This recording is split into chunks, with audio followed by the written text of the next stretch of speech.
and no man shall save thee. So wait a minute. Here's the Most High telling you that you're gonna grope at noonday as the blind gropeth in darkness. What does groping mean?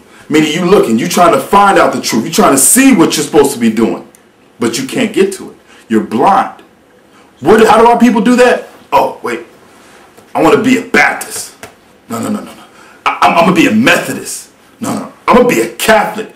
Groping at thou shalt grope at noonday as the blind gropeth in darkness. You feeling around for all these religions, these so-called religions. Show me in the Bible where the Most High commanded John the Baptist to start a Baptist church. Show me in the Bible where the Most High commanded the Israelites to be Pentecostals. The day of Pentecost is a high holy day. Okay? So show me in the scriptures where the Most High ordained any Methodist church, any Catholic church. It's not in there. Why? Because the Most High is not the author of confusion. We have this truth. This is the word that we're supposed to keep. Do his commandments and believe in his son. We don't need no Baptist church, no Methodist church. Where did this come from? This is the things that our people are groping at. They're looking for all the answers in the wrong places. I'm going to read on.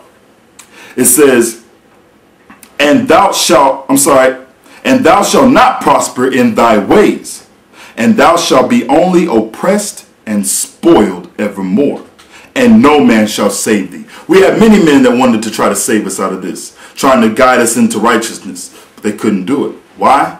Because it's the Most High set this up. The Most High cursed these people because they did not want to keep his commandments and his statutes. All right? Let's get into some more of these curses. These curses, again, this is a simple process of elimination, people.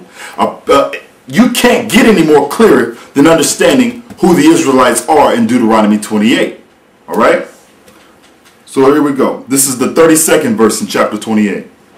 It says, thy sons and thy daughters shall be given unto another people, and thine eyes shall look and fail with longing for them all the day long, and there shall be no might in thy hand. When did this happen?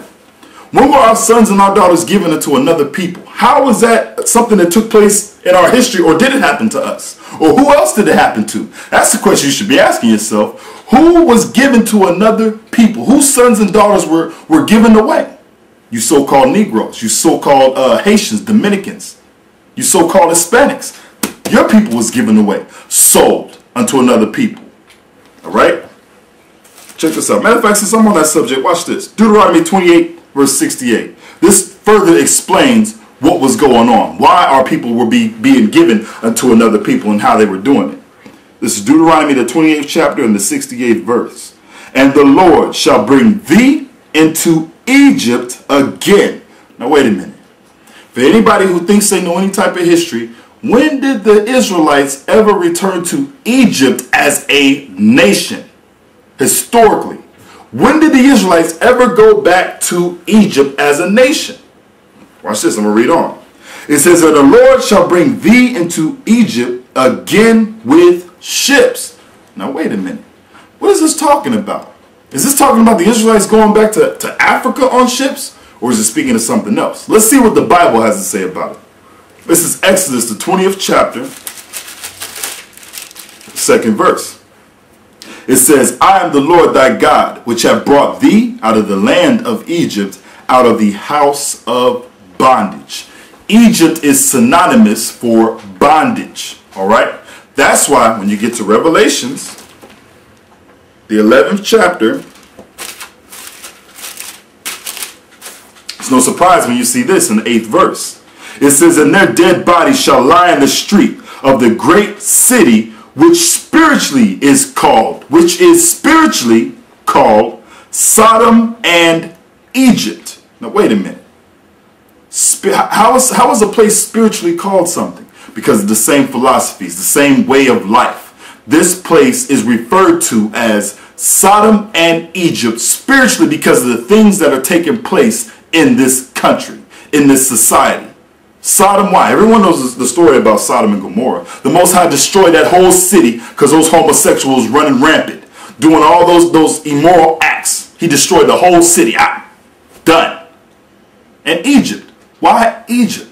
Because of the slavery. That's why America Babylon the Great, as most of you know of, is referred to as spiritually called Sodom and Egypt. Why Egypt? Because this is where the Israelites was taken captive. They were brought here and made to serve the same type of bondage, the hard bondage here in America. That's why this place is called Egypt. If you ask yourself, think about it. Look at the certain things, the certain signs that these people leave for you to show you they are mimicking Egypt. You look in Washington, the Washington Monument, that big, what's that thing called? It's a penis in the Washington Monument. I forget the name of that thing, but they worship that. That stuff comes from Egypt. All right? So let's see. What was going to happen when the Israelites got to this place, Egypt? Check this out. Deuteronomy chapter 28, verse 68. And the Lord shall bring thee into Egypt again, meaning bondage, with ships, by the way whereof I spake unto thee. Thou shalt see it no more again. So the Most High is telling them they wasn't going to see their homeland no more. And it was going to happen exactly the way he said it was going to happen. You was going to go by ships back to Egypt. Well, let's see what happens. And there, so once you get to your destination, once you get to Egypt on these ships, there ye shall be sold unto your enemies for bondmen and bondwomen. Now wait a minute, what is a bondman and a bondwoman? Slave man and slave woman. Once you got to this destination on these slave ships, you were going to be sold unto your enemies for slave men and slave women. It says, and no man shall buy you. What does that mean? No man was going to buy you. Does that mean no man was going to purchase you? No. When you start understanding how this King James Bible, certain words have certain meanings. Buy is an old Quaker word meaning save, redeem you. No man was going to be able to redeem you from this captivity. Many men tried. You had Martin Luther King with his dream, thinking that he was bringing some type of equality, some type of salvation to people over here, to the so-called Negroes. Didn't work. Malcolm X coming with his false philosophy. All of them was false philosophies, but coming with Islam, thinking he was going to save you out of your captivity. Didn't work. Marcus Garvey. You had lots of people who tried to save you from this captivity. But it didn't work. Why? Because the Most High ordained this. Why is that? Let's see. Deuteronomy chapter 28. And I'm going to start at verse 45.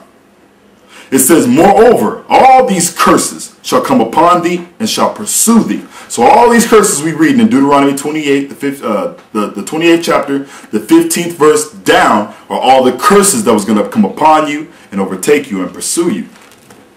It says, till thou be destroyed. Now wait a minute. Is this talking about being wiped out? No.